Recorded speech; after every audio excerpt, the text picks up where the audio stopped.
Selamat pagi teman-teman dan ibu dosen. Kami dari kelompok 9 ingin mempresentasikan tentang bauran pemasaran pada perusahaan Buleleng Bali Coffee.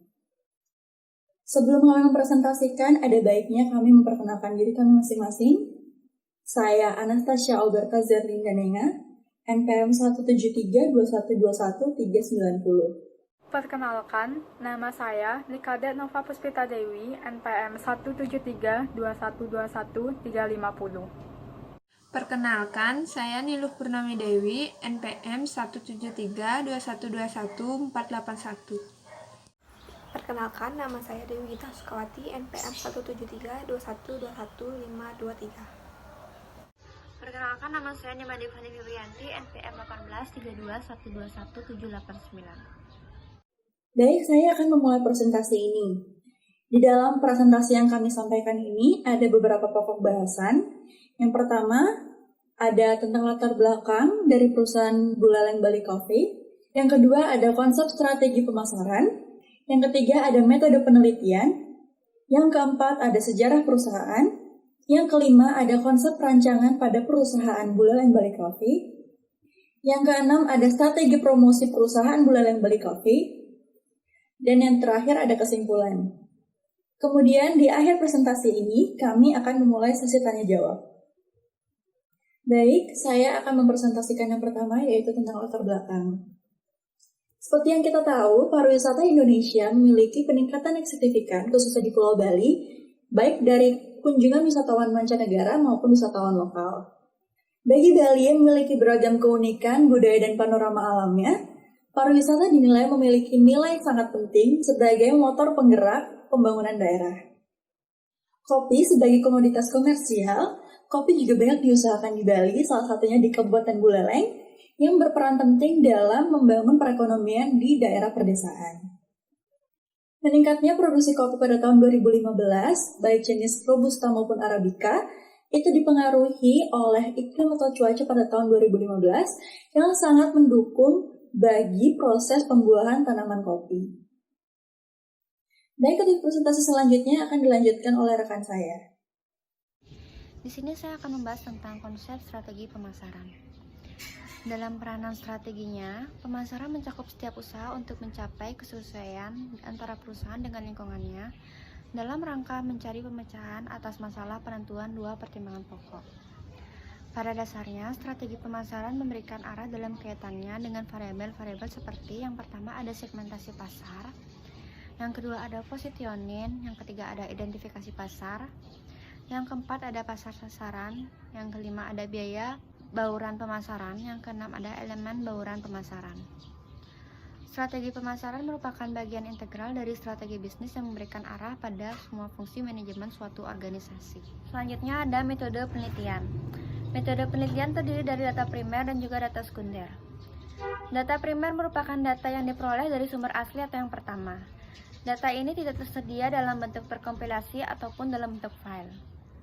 Data primer yang dibutuhkan di sini adalah narasumber dari Buleleng Coffee, Wisman dan Wisnus, serta toko oleh-oleh setempat. Selanjutnya data sekunder.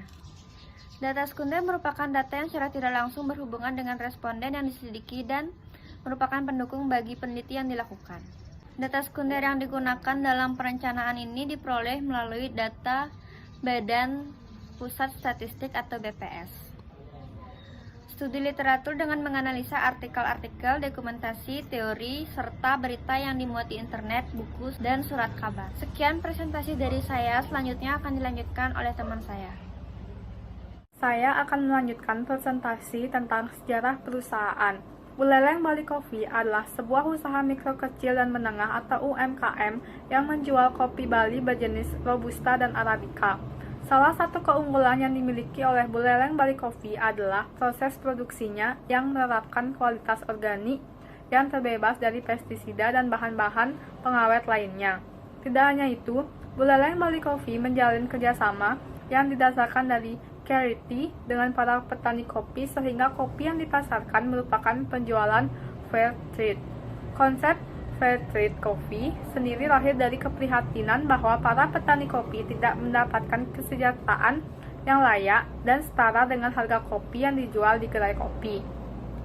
Pada awalnya, Buleleng Bali Coffee dikenal dengan merek Trisakti Singaraja. Hingga selang beberapa belas tahun kemudian, merek ini mengalami perkembangan. Hasil penjualan serta produk pun semakin meningkat dan mulai dikenal oleh masyarakat di sekitar Singaraja. Bahkan, sempat dikenal sebagai kopi terbaik Singaraja saat itu di samping merek pesaing yaitu Banyuatis. Sayangnya, Ketut Metriwati selaku pendiri perusahaan pertama pensiun di tahun 1997. Setelah 17 tahun berkutat di bidang ini dan tidak ada meneruskan jejak perusahaannya. Usaha kopi ini masih vakum dan kemudian Made Ratnadi Gotama selaku anak dari Ketut Metriwati melakukan rebranding menjadi Buleleng Bali Coffee yang mengambil konsep kopi bercita rasa lokal khas Bali. Akan tetapi, kondisi pasar banyak yang belum mengetahui perubahan yang terjadi karena bisnis ini sempat vakum cukup lama. Baik, selanjutnya akan dilanjutkan oleh teman saya. Baik, selanjutnya saya akan menjelaskan tentang konsep perancangan perusahaan Buleleng Bali Cafe. Permasalahan dari perancangan ini adalah minimnya pengetahuan pengusaha dalam bidang produksi dan pemasaran serta perkembangan usaha yang belum stabil menjadikan pemasaran Buleleng Bali Cafe belum optimal. Dalam hal ini, perancangan difokuskan melalui konten manajemen yang biasa disebut dengan editorial planning atau EP. Dalam konten yang disampaikan tidak hanya merupakan konten penjualan saja, namun ada konten pengenalan, edukasi, dan branding.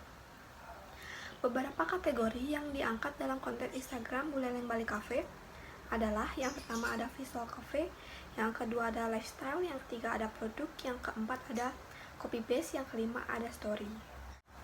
Perencanaan strategi pemasaran konten marketing Buleleng Bali Cafe didasarkan pada potensi lokal setempat yang menghasilkan kopi khas Bali asal daerah Singaraja. Perancangan ini berfokus kepada strategi pemasaran konten marketing yang tiap bulannya akan dibuat sebuah editorial planning atau EP terhadap media sosial yang dimiliki dengan menggandeng campai berbeda di tiap bulannya. Konsep promosinya sendiri memperlihatkan potensi kopi Bali yang sesungguhnya, yang tidak hanya dinikmati dengan cara lama, misalnya menyeduh kopi saja. Keseluruhan konsep akan disesuaikan dengan target audiens, yaitu para wisman dan wisnus. Dalam peranan strateginya, pemasaran mencakup setiap usaha untuk mencapai kesesuaian antara perusahaan dengan lingkungan, dalam rangka mencari pemecahan atas masalah penentuan dua pertimbangan produk. Selanjutnya akan dijelaskan oleh teman saya. Strategi promosi perusahaan Buleleng Bali Coffee. Promosi merupakan salah satu faktor penentu keberhasilan suatu program pemasaran. Betapapun berkualitasnya suatu produk, bila konsumen belum pernah mendengarnya dan tidak yakin bahwa produk itu akan berguna bagi mereka, maka mereka tidak akan pernah membelinya. Strategi promosi Buleleng Bali Coffee ada dua. Yang pertama adalah konten Instagram. Dalam konten yang disampaikan tidak hanya konten penjualan saja, namun ada konten pengenalan atau edukasi dan branding. Desain konten Instagram yang digunakan adalah patterns, di mana penyampaian konten disusun secara diagonal sesuai dengan kategorinya. Yang kedua ada website. Melalui website, produk perusahaan Buleleng Bali Coffee akan lebih cepat dikenal dan tidak menutup kemungkinan untuk mudah ditemui melalui search engine dan mesin pencarian. Baik, yang terakhir yaitu kesimpulan. Perencanaan sangat dibutuhkan dalam bidang produksi dan pemasaran. Namun di era digital ini, fungsi pemasaran kian beralih secara digital dan salah satunya adalah menggunakan sosial media. Untuk konsep keseluruhan akan disesuaikan dengan target audiens, yaitu para wisatawan mancanegara dan wisatawan lokal. Untuk strategi promosi yang dipilih oleh perusahaan Buleleng Bali Coffee, yaitu mereka menggunakan Instagram dan website online, di mana mengalami peningkatan sebanyak 6,73% saat mereka mempromosikan produk mereka melalui Instagram. Baik, sekian presentasi yang dapat kami sampaikan. Mohon maaf jika kami ada kesalahan dalam presentasi ini. Berikutnya kami akan membuka seksi tanya jawab.